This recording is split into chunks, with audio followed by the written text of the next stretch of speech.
En las tierras de Potosí, de Jaime Mendoza. Capítulo 16. Lucas, después de separarse de Martín, apagó su linterna y continuó la ascensión del cerro en dirección de su casa. Aunque la oscuridad era grande, el joven, ya familiarizado con aquellos sitios, caminaba sin dificultad ninguna. Las luces dispersas de los ranchos de los trabajadores brillaban en el cerro, como estrellas derramadas en un cielo negro. Sentíase salir de ellos un rumor continuo de voces, músicas y juergas. Como de costumbre, después de un día de pago reinaba entre los mineros una gran animación. Los trabajadores que no habían quedado en las tabernas de Yayagua se emborrachaban en sus propias casas. Lucas parábase a momentos y oía los rasgueos de charangas y los chillidos de acordeones que salían de los ranchos próximos al camino. A ratos se encontraba con grupos de hombres y mujeres borrachos que caminaban tropezando y cayendo, agarrados de botellas y promoviendo una algazara loca. Por un gran rato lo entretuvo el rumor de una lejana disputa. Sonaron voces masculinas en son de desafío. Hubo 3 o 4 portazos estrepitosos, a los que se sucedieron una serie de golpes secos e irregulares que debían ser de puñetazos. Luego se sintió distintamente la caída de una masa pesada. Los golpes seguían hasta que algunas voces de mujeres empezaron a chillar, pidiendo socorro y diciendo en quichua: «Ya lo está matando». Entonces aumentó a tal punto el vocerío y los aullidos femeniles que ya Lucas se proponía ir hacia el teatro del combate. Pero pronto se fue amainando la borrasca, los gritos se apagaron y ya no se oyó sino el rumoreo de los demás ranchos. Tales escenas se repetían en Yayagua todas las quincenas. Los obreros, después del pago de sus salarios, se entregaban a su única distracción, el alcoholismo. Muchos, en pocas horas, gastaban lo que habían ganado en largos días de un trabajo lleno de dificultades y riesgos. Las chicherías, las cantinas y todos los puestos de venta de bebidas alcohólicas se multiplicaban en una proporción espantosa. Cada casucha era una taberna, cada hombre un bebedor. Y lo más triste era que tales juergas no se limitaban al día del pago. Prolongábanse 3, 4 o más días, acarreando con tal motivo las consiguientes irregularidades en el trabajo, la desorganización y la miseria en las familias.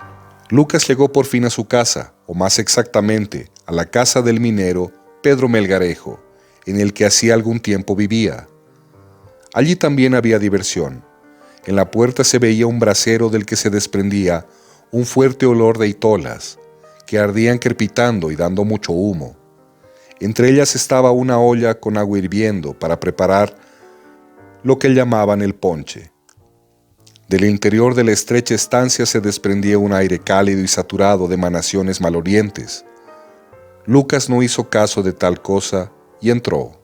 «¡El niño! ¡El niño!», exclamaron al verlo todos los circunstantes. Y a poco Lucas conversaba y bebía con ellos.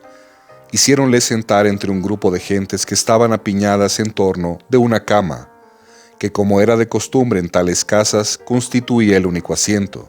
Un hombre cantaba con voz ronca al compás de un charango, tocando con las uñas. Otro le acompañaba haciendo visajes, y aún algunas mujeres mezclaban a momentos sus voces chillonas a aquel desgraciado concierto. Todos estaban embriagados y se divertían a su modo. El minero Melgarejo, rodeado en un rincón de otros obreros, conversaba con gran ardimiento en una mezcla de castellano y de quichua. Curiosísima, su mujer, una vieja corpulenta, con la pollera alta por detrás y baja por delante, se desataba a gritos en improperios contra la mujer del corregidor de Yayagua. Su hija Presentación, a quien llamaban Presenta, bailaba con un minero que agitaba con entusiasmo un pañuelito blanco orlado de rojo. 2 viejos recordaban pasadas épocas en que decían que los hombres eran mejores. Algunos lloraban. Una sola persona allí presente parecía extraña a la animación general. Era un arriero, probablemente un indio, de anguloso rostro y de piernas larguísimas, que estaba sentado en un rincón mirando con aire flemático la juerga y recogiendo a cada momento sus desnudas piernas para dar espacio a los que bailaban. Con frecuencia estos le pisaban y él ni aún daba muestras de dolor. Tenía entre sus manos una chuspa, de la que sacaba hojas de coca y pedazos de llipta. que no dejaba de mascar. Alguien que se acordaba de él le pasaba una copita de licor que recibía agradeciendo con voz humilde y se la bebía de un sorbo. A momentos por su inmovilidad parecía una momia. La jarana crecía. Presentación, la querida de Lucas, obligábale a beber continuos tragos de un Singani que ella encontraba muy rico, haciéndole arrumacos, y cuando Lucas se negaba a beber, mostrábale muecas de reproche. Halagábale, pero le halagaba con torpeza, pues llegaba hasta a darle fuertes bofetones en la cara. Presentación era una linda moza de formas exuberantes, más alta que Lucas. Pronto, Lucas pareció aburrirse de la jarana. Mientras bailaba Presentación, salióse afuera y se dirigió a una casa vecina donde quería ver a un minero muy amigo suyo llamado Ángel Robles, que estaba mal, enfermo. Allá le aguardaba un cuadro muy distinto. Robles se hallaba en estado muy grave, tenía fiebre tifoidea, y aún cuando el médico había afirmado por la mañana que le encontraba en situación favorable, desde por la tarde se había puesto tan mal que ya los vecinos y la familia creían que se iba a morir. Tirado en un rincón sobre algunos cueros asquerosos y tapado con mantas manchadas con sus deyecciones, ofrecía un cuadro horripilante de miseria. Respiraba agitadamente y tenía la tendencia continua de abrir la boca, cuyo fondo repugnante se veía cubierto de flemas pegajosas y obscuras. Una mujer de faz casi patibularia, como el mismo enfermo, le cuidaba con gran paciencia. Hacíale beber unas cucharadas que echaba de una botella, sucia y a momentos.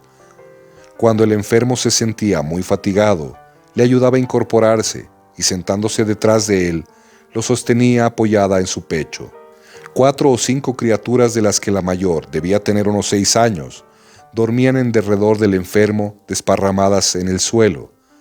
Sus respiraciones suaves y tranquilas contrastaban vivamente con la del enfermo, de cuyo pecho salía un estertor frecuente e intenso que se olía hasta fuera. Un cabo de vela de cebo alumbraba este cuadro. Lucas habló, al entrar con la mujer y luego con el enfermo. Este se hallaba consciente, pero apenas podía expresarse con voz ahogada que parecía venir de lejos. Dijo que lo atormentaba la sed, pedía agua a cada momento, y su mujer dábale de beber a sorbos un líquido negruzco que dijo ser una infusión de hierbas indígenas. Estaba enterado del peligro que corría y aquello debía martirizarlo atrozmente.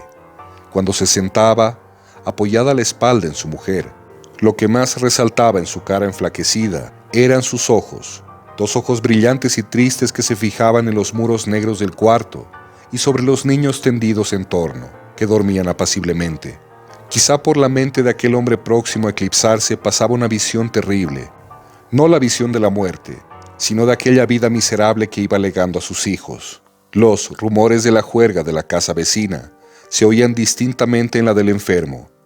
Los cantares báquicos, el ruido que hacían las plantas de los bailarines zapateando estrepitosamente sobre el suelo, los gritos, las carcajadas y lloros resonaban de un modo encarnizado.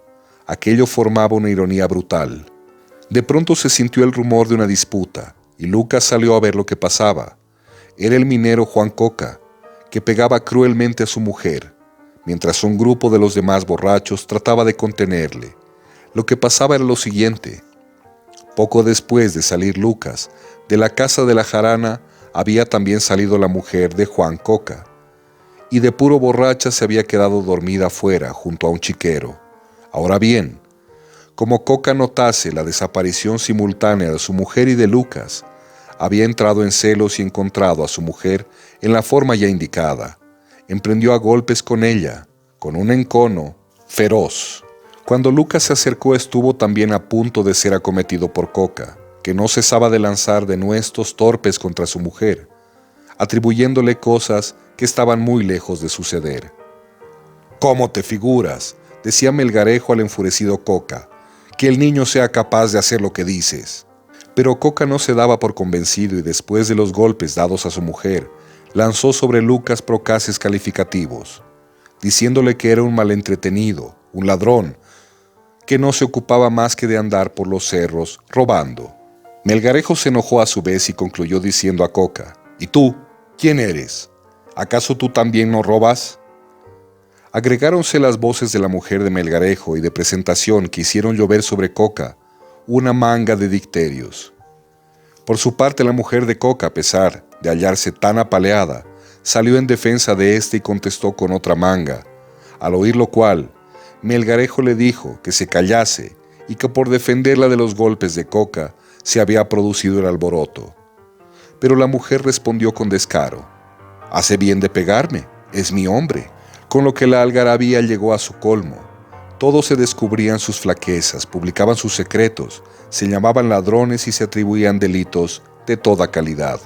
Lucas, a quien ya no hacían gran mella estas cosas, pues ya estaba habituado a ellas, vio con sorpresa que el único que no había tomado parte de la disputa, ni aun como mediador, era el arriero, que continuaba siempre sentado en su anterior posición con la chuspa en las manos, la coca en la boca y con un aire de paciencia inexpresable.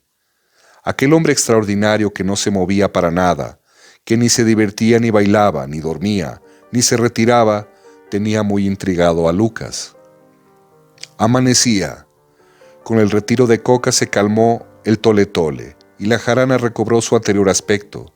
Las tazas de té con licor circularon nuevamente de mano en mano, desprendiendo vapores fuertes que saturaban la atmósfera del cuarto.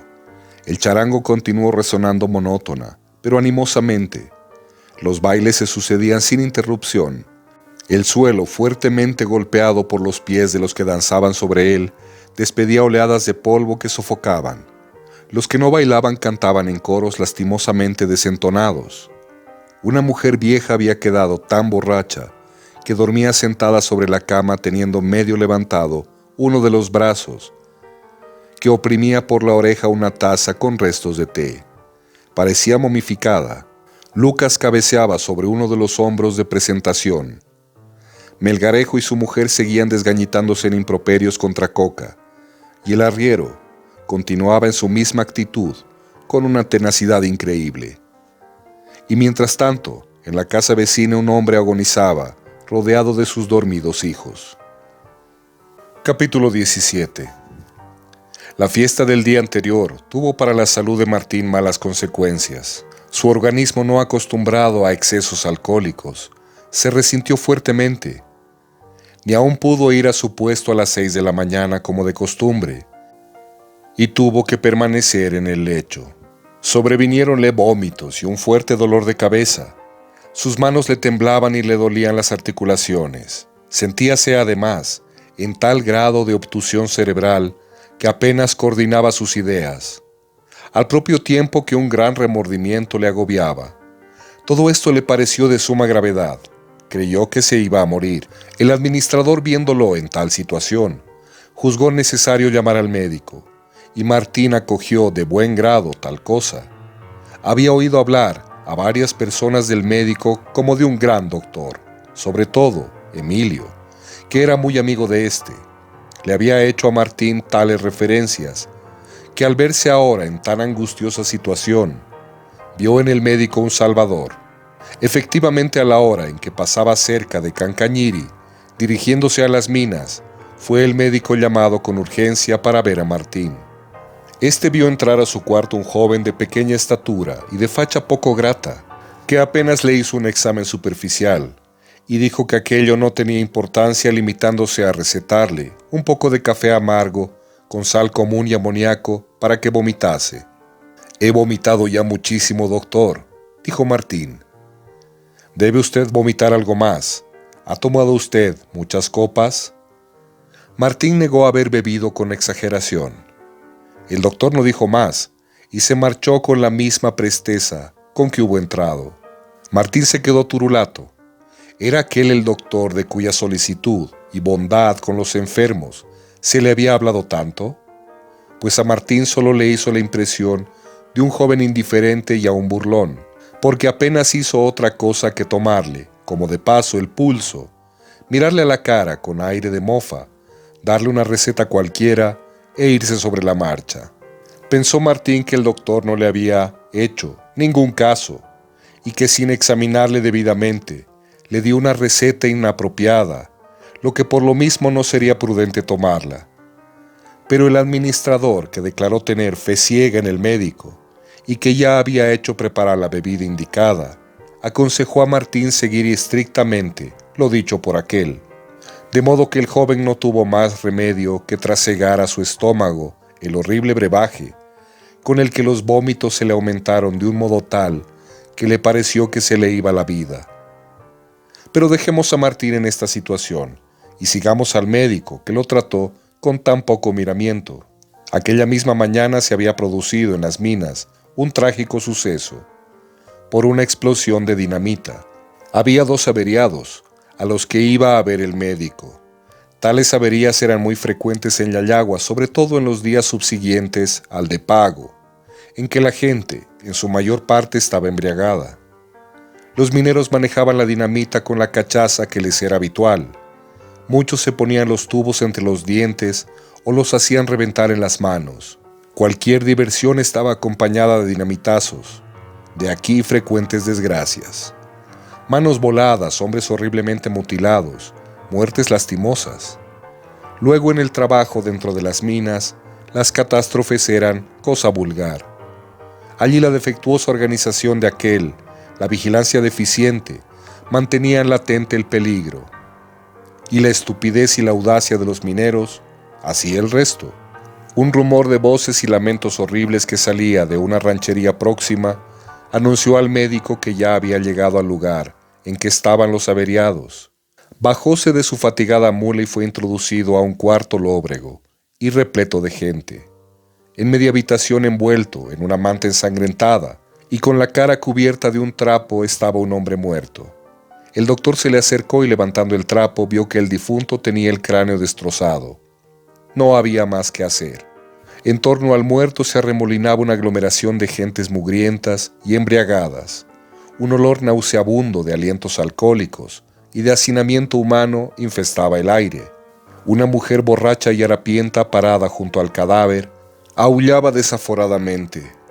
Recordaba entre pausas y sollozos las obras y palabras del que había muerto, su buen carácter, sus maneras, su alegría en las jaranas. Contaba diversas anécdotas referentes a él. Luego tachábale de ingrato. Dirigíale tiernos ruegos o reproches por haberse muerto y, en suma, decía tales cosas que en poco estuvo que el doctor se pusiese a reír ante aquella trágica y grotesca escena.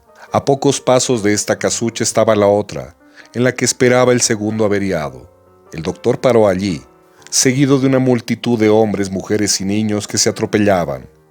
Cerca a la puerta se hallaba un minero muy joven sentado en el suelo, con la faz lívida y pudiendo apenas moverse.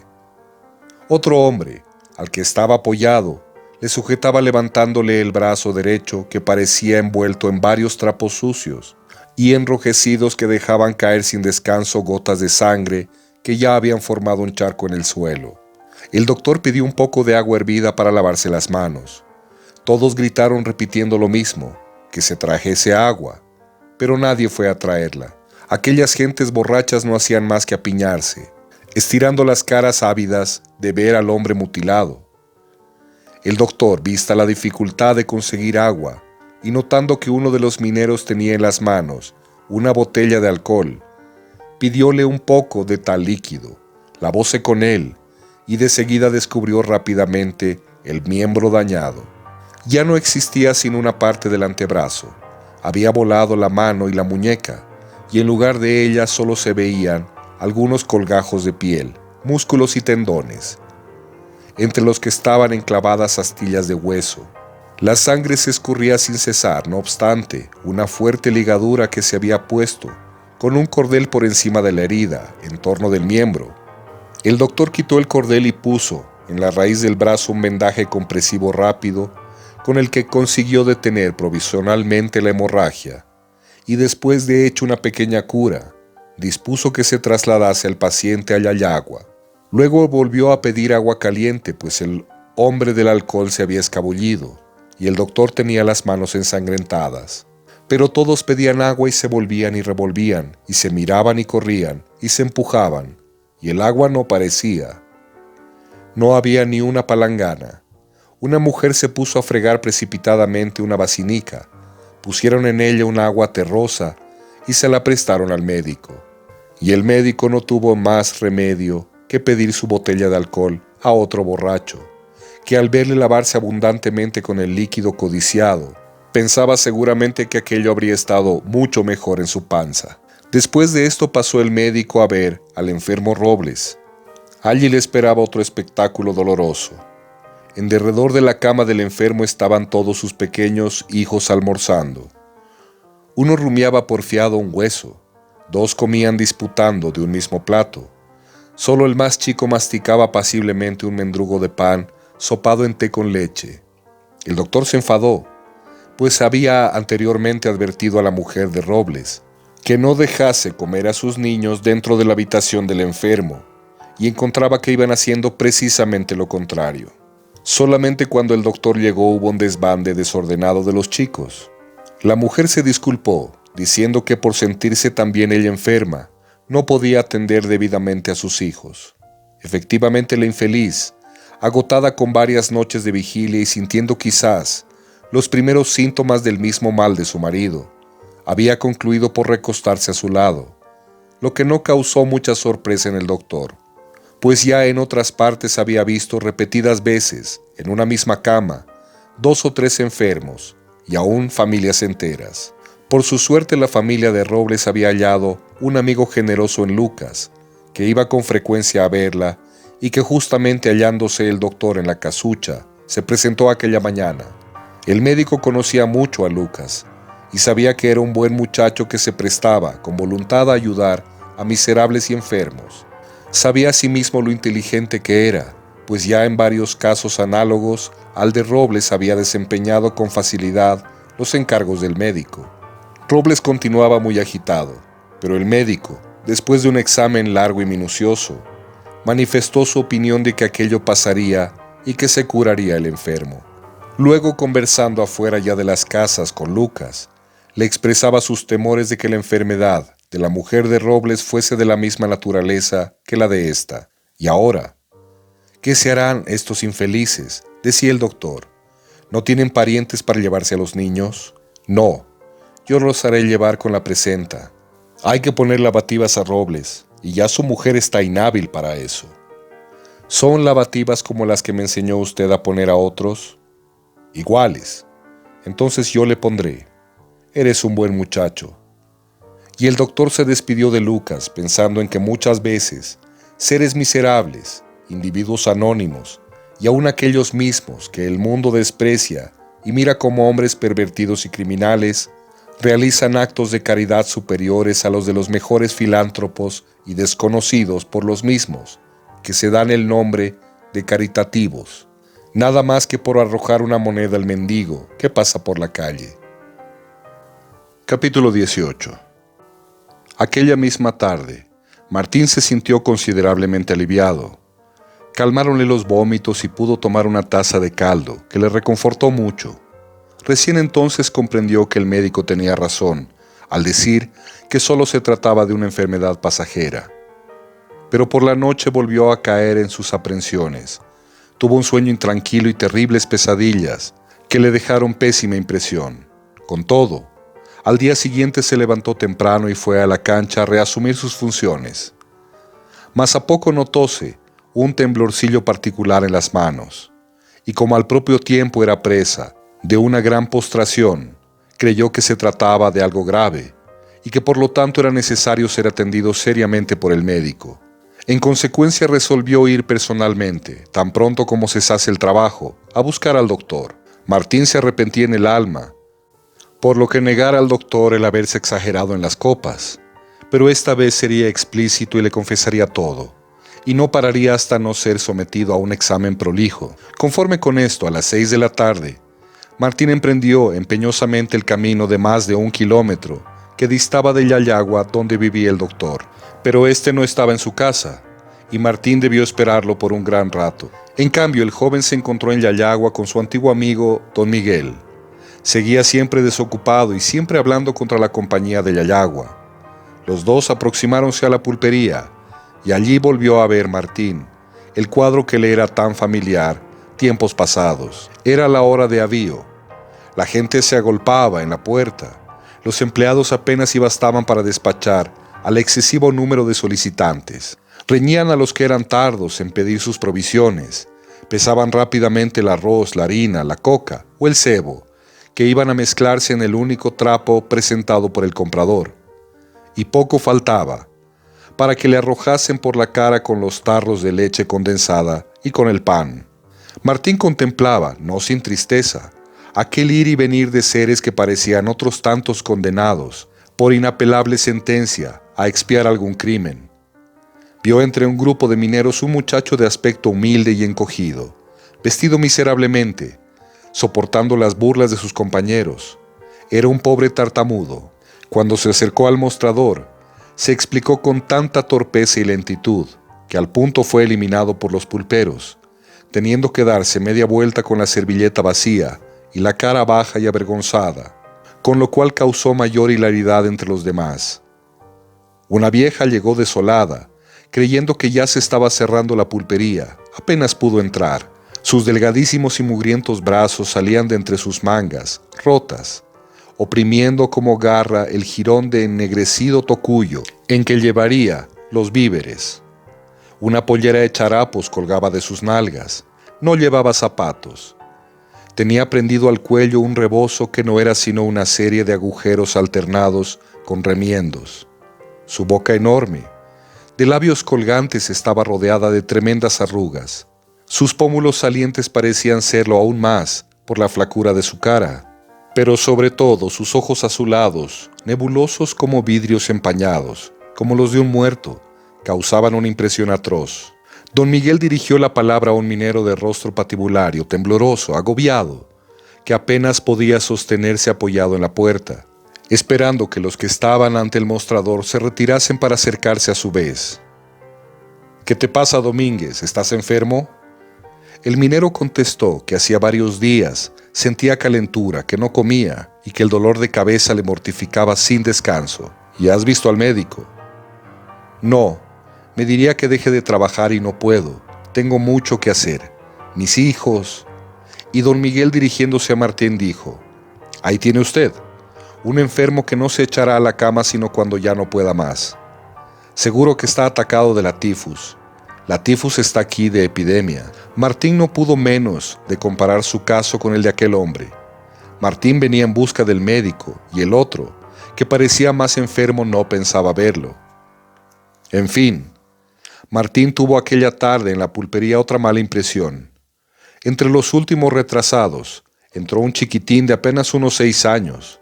Traía también su pedazo de tocuyo sucio y miraba en derredor con viveza y aire sonriente.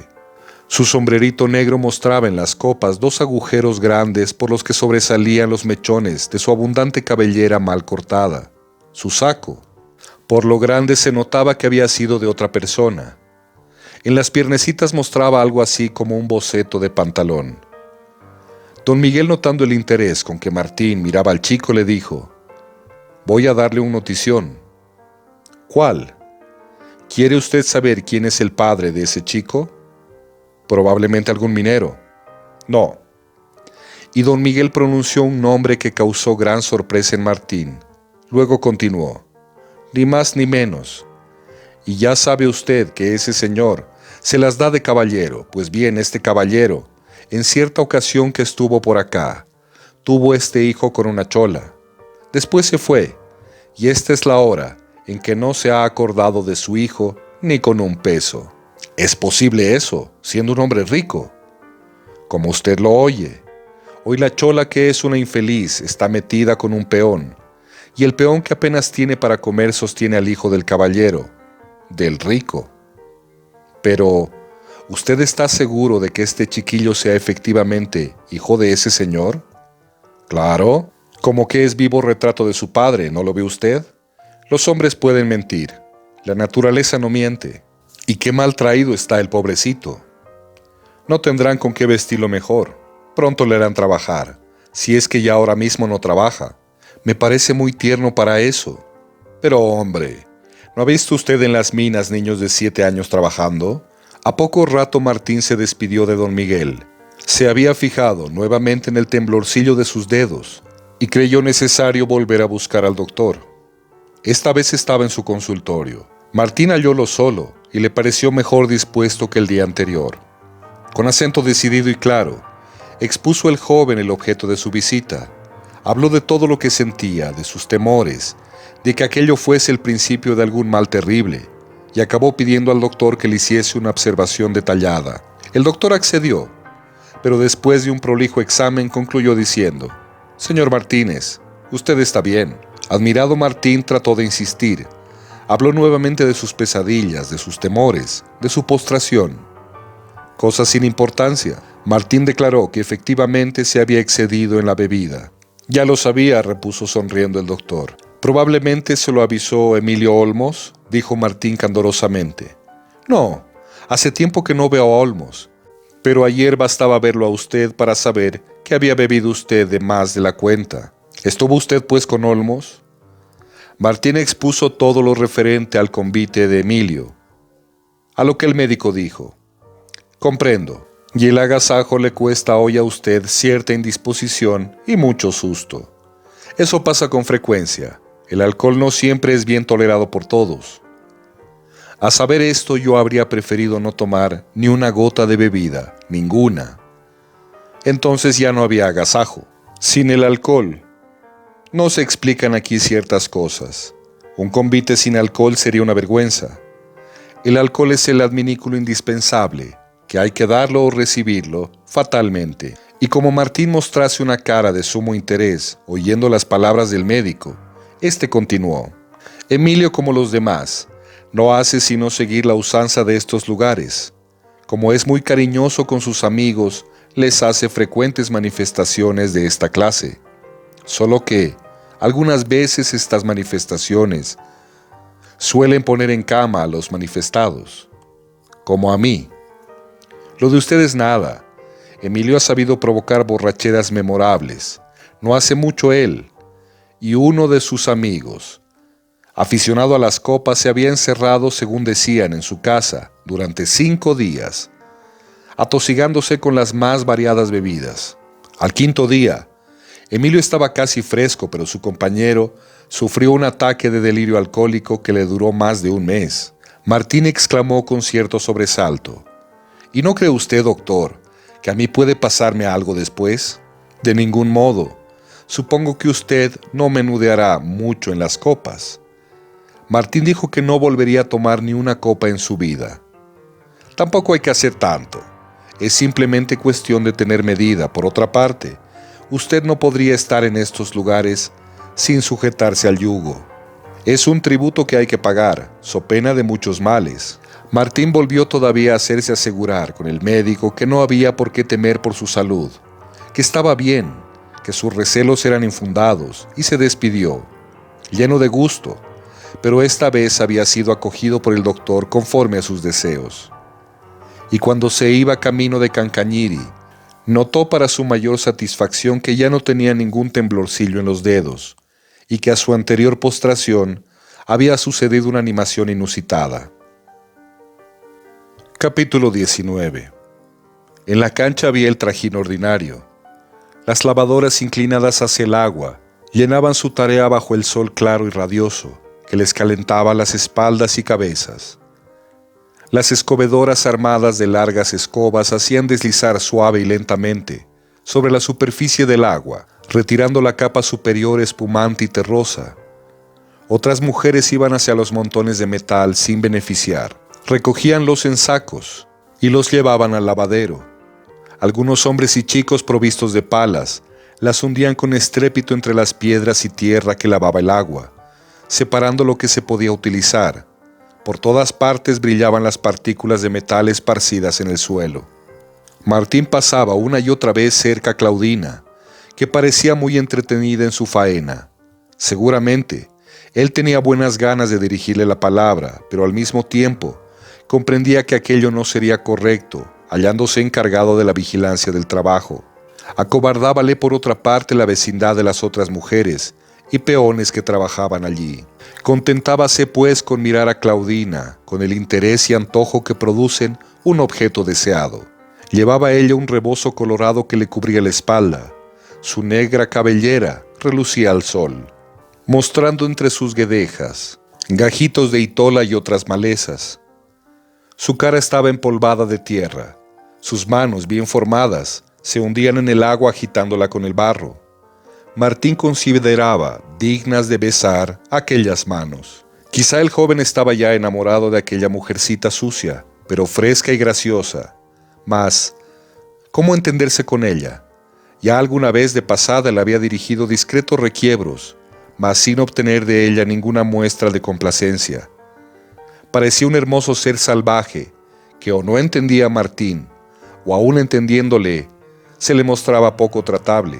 Tal aquel día cuando Martín pasaba cerca de ella, bajaba obstinadamente los ojos, fijándolos en el agua, y solo cuando ya le había dado las espaldas los alzaba, mirábala alejarse poco a poco, y cuando regresaba, volvía a repetir la misma operación. Sin embargo, Martín esperaba que pronto se familiarizaría con él la pequeña fiera. Él había hecho sus planes. La abordaría afuera en el campo, ya que dentro del ingenio no podía hacerlo. Iría a su misma casa, llegando el caso. Y él sabía dónde era ésta, y sabía asimismo que Claudina no tenía padre y que vivía con su madre y hermanos menores, a quienes ayudaba a sostenerse con sus escasas ganancias. De este modo la humilde obrera iba ganando más y más terreno en el corazón de Martín, al paso que otra imagen de niña rubia y hermosa, que antes dominaba su corazón, palidecía hoy visiblemente. Martín se avergonzaba pensando en esto. Él se acordaba cómo hacía poco tiempo se había despedido de Lucía, recibiendo reiterados juramentos de fidelidad y haciéndolos también él, de su lado. ¿Y ahora? Ahora él era el primero de ser infiel a Lucía. ¿Y por quién? Capítulo 20. Sudorosos, cubiertos de tierra, unos con el poncho terciado o la bufanda puesta en derredor del cuello, muchos con sus polleos y grandes pedazos de cuero pegados hacia las asentaderas. Los mineros salían del trabajo diurno para recogerse a sus hogares. Iban solos o en grupo de 2 o más personas. Los unos descendían corriendo por las pendientes, otros ascendían lentamente. En las bocaminas, los echaguiris registraban a los que salían. En cambio de estos entraban otros destinados a trabajar la noche. Asimismo del ingenio Cancañiri salían en dispersión los trabajadores de ambos sexos. Las cholas con sus rebozos prendidos acudían con presteza a sus casas. Por todas partes se notaba un ir y venir de gente. Había fogatas que se encendían a cada momento. El acre olor de la itola y la yareta que se quemaban en los hogares se difundía en el ambiente. Aquella tarde Martín, por vía de paseo, también caminaba por las sendas frecuentadas por los mineros. Hacía varias tardes que había adoptado este sistema de ejercicio, por supuesto, con la intención de encontrarse con Claudina, cuyos pasos iba siguiendo disimuladamente. Sabía que ella iba cada tarde de su casa a una vertiente próxima a coger agua. Ahora también hacía poco rato que la había visto pasar por allá mismo. Sentóse el joven sobre una piedra casi a la vera del estrecho camino por donde debía regresar Claudina, y desde allí se puso a contemplar el bello cuadro de la naturaleza en aquellos momentos. El sol había caído. Un grupo de nubes amontonadas en el poniente reflejaban su luz, matizándose de coloraciones amarillas que iluminaban vivamente el ambiente. Bajo esta difusa claridad, se destacaban con apariencias áureas y fantásticas los peñascos próximos, las pampas reverdecidas y las serranías distantes. El viento poderoso había aplacado su fuerza y apenas soplaba, como si no quisiese perturbar este solemne momento de la tarde. Martín oyó una voz y una risa sonora que venían del lado de la aguada. Volvió sus ojos en esa dirección y vio, como a distancia de 50 metros, a Claudina, que estaba empeñada en animada conversación con un hombre, en quien a poco de examinado reconoció a Lucas. Ambos estaban cerca de la vertiente de donde Claudina ya hubo sacado su ración de agua. Ella había puesto la garrafa al suelo y mientras hablaba con Lucas se componía el rebozo. Él, embozado en su chal y con las manos apoyadas en su cintura, estaba parado en actitud indiferente. Martín no podía saber de qué hablaban y solo percibía el rumor que hacían sus voces, singularmente la de Claudina. cuyas risas vibrantes eran distintamente traídas por el aire. Martín experimentó cierta contrariedad. He aquí una muchacha que se mostraba con él, encogida y arisca, y sin embargo se estaba despachando con otro a maravilla. ¿No sería que estaba hablando de cosas de amor? Estaba visto que Lucas solo podía darle motivos de disgusto. Y como el diálogo no tenía tranzas de acabarse, Martín consideró su situación poco airosa y volviendo las espaldas a la entretenida pareja continuó ascendiendo el cerro a la aventura. Ahora la tarde estaba roja. Las nubes habían perdido sus tonos amarillos para adquirir un tinte sangriento con que bañaban el cielo y la tierra. Pero Martín, con la mala impresión que acababa de experimentar, poco o nada se fijaba en este bello juego de coloraciones. Por un momento le entretuvo un grupo de llamas pequeñas que triscaban alegremente en torno de sus madres. Varios de estos animalitos de suave vellón pasaron cerca de él, mirándole con sus enormes ojos negros, tendiendo hacia adelante sus angostas orejas y moviendo grotescamente su largo cuello al dar sus trancos torpes. Martín seguía avanzando siempre arriba. La luz rojiza se había disipado en pocos instantes. La noche se hacía rápidamente, pero otra luz más apacible y blanca se hacía en el oriente. Era la luna llena, cuyo globo magnífico apuntó tras la distante serranía. Una noche blanca sucedía al día luminoso, que acababa de morir. Como media hora estuvo todavía Martín vagando. El panorama que se desarrollaba en su redor empezó a distraerle de sus malos pensamientos, y como si la suerte quisiese acabar de aplacarlo, se dejó oír, en una de las casuchas próximas, donde se había acercado un rumor delicioso de quenas tocadas a dúo. Martín escuchó encantado aquellas notas tiernas que venían apaciblemente a sus oídos, modulando aires acariciadores y melancólicos. Admirábase de que en semejantes ranchos y entre gentes como los mineros hubiesen quienes tocaran con tal maestría. Poco a poco se acercó a la casita de donde salía la música. Afuera, cerca a la puerta a la luz de la luna, estaban sentados los dos hombres que tocaban. Uno de ellos era Lucas. Martín sintió una impresión indefinible. Siempre Lucas. ¿Por qué fatal coincidencia de la suerte? Siempre debía encontrarse con Lucas. Este, que reconoció a Martín, se adelantó a saludarlo. «Hola, mi amigo, qué bien lo hace usted», dijo Martín disimulando su contrariedad. «Estamos ejercitando para el carnaval», dijo Lucas.